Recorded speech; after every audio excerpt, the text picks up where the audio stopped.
Hey guys, before I start this review, I had a question for you. Would you guys want to stay in a haunted manor for 6 hours just to join a fraternity? You guys gotta let me know. So let's just jump into this review. In order to be a member of Alpha Sigma Rho, one has to do what? To stay in Garth Manor one night.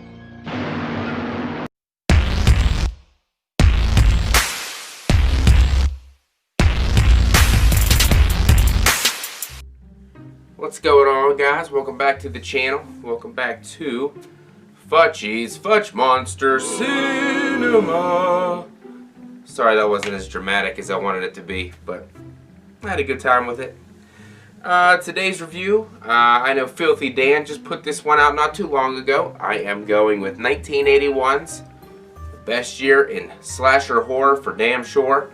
Going with Hell Night, starring Linda Blair, Peter Barton, and Vincent Van Patten, directed by Tom DeSimone. I would say this is probably a forgotten one of the bunch from 1981. And it's probably forgotten for a couple different reasons, which I'm going to get into right here in a little bit.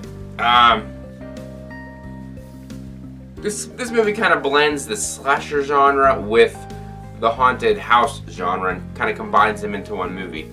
I guess technically it is considered a slasher, even though it's not like your typical killer in this movie. It's not the guy with the mask. It's not like the creepy old guy or whatever. It's definitely different. And this will be a spoiler-filled review, obviously, since this movie is 40 years old. So, just forewarning. The premise of this movie: some college kids attempting to get into a fraternity or slash sorority. I thought fraternities were for boys, but there's girls trying to get in it. So, a little confused on that aspect, but you get my drift.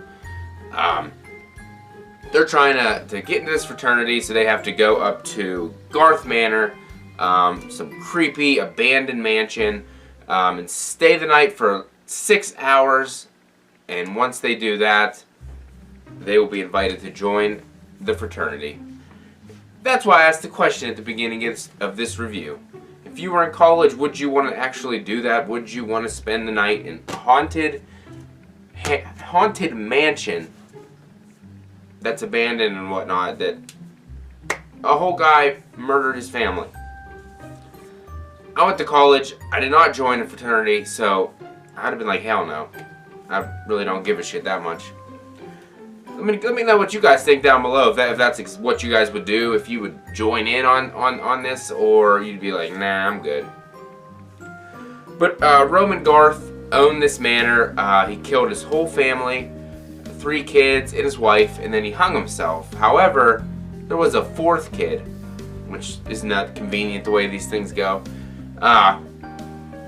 Nobody ever located the 4th kid, which we find out later. He's been living in the manor the entire time. Kind of got this creepy ass thing going on in the basement. Don't know why he wasn't living in the rest of the house, and secluding himself to the gross dungeon-like basement, but I guess it builds the killer's character. I don't know.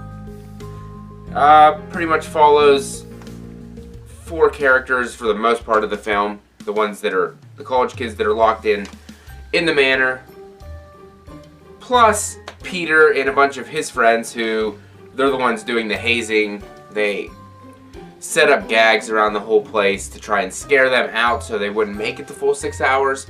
But being a slasher, obviously, everybody's going to start to get picked off one by one. Honestly, these characters, they're fine. They're fine. They're serviceable. They're just there for the most part. Linda Blair's obviously the best one. Obviously, you recognize her as Reagan from The Exorcist. And our boy Peter Barton, who played in Friday the 13th, the final chapter.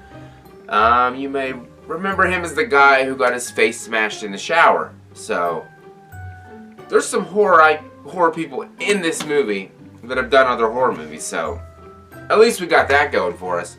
Little Peter Barton's kind of like the pretty boy.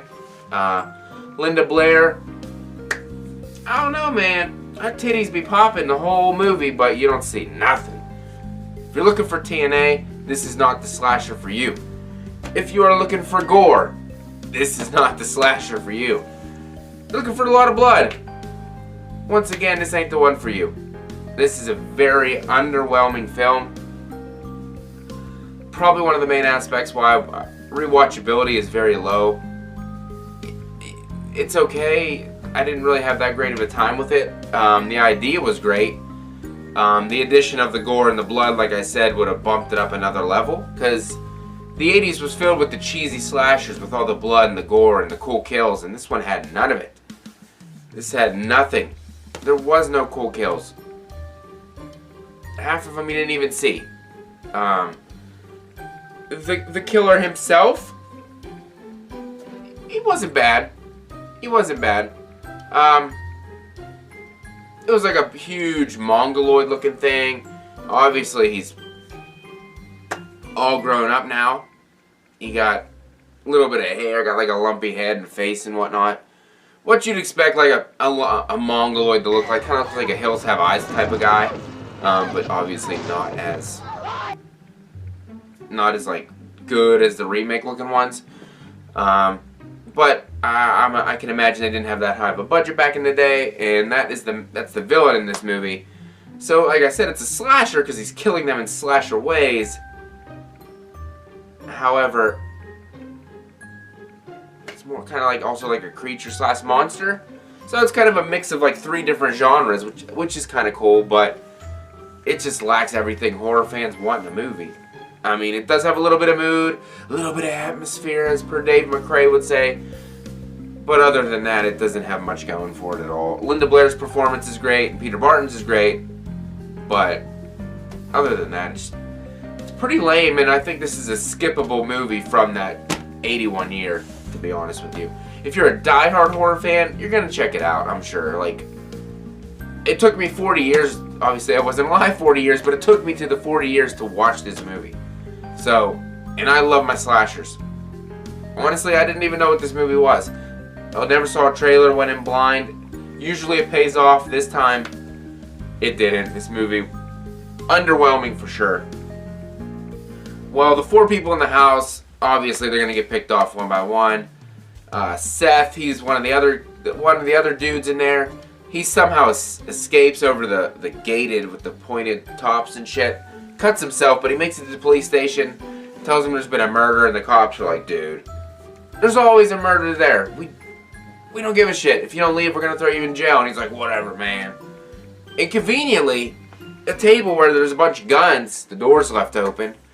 And our boy Seth just walks right in, loads a gun, takes his good time putting the bullets in and shit. And then as they zoom in on another cop talking to somebody, you see him jump out the window. So it's a very secure police station. If you're looking to steal something or get a criminal out of jail, that's the one you're going to go to. Seth goes back. He thinks he kills the killer. Oh no, that's not the case.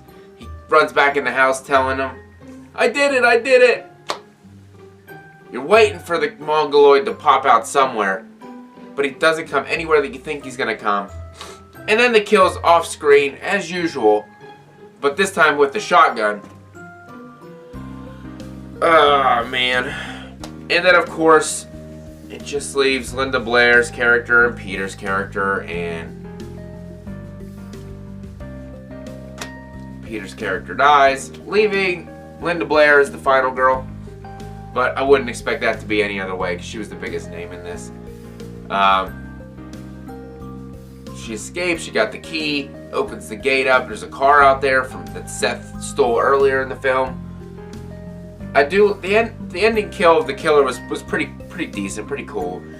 She accidentally puts the car in reverse and knocks the gate over, so the gate's like leaning like this with the point sticking out. She gets in the car, and you think, oh, come on, man, the killer's gonna be in the back seat, just like in Halloween. No, surprisingly, the killer's on the roof of the car for some reason.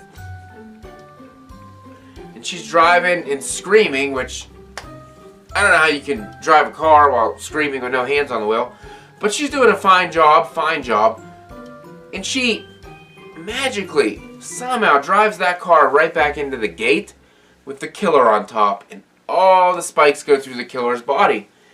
And then they just hang out there all night until the morning together. It was a lovely first.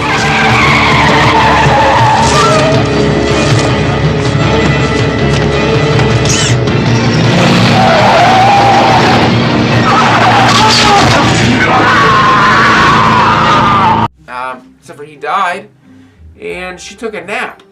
So, yeah.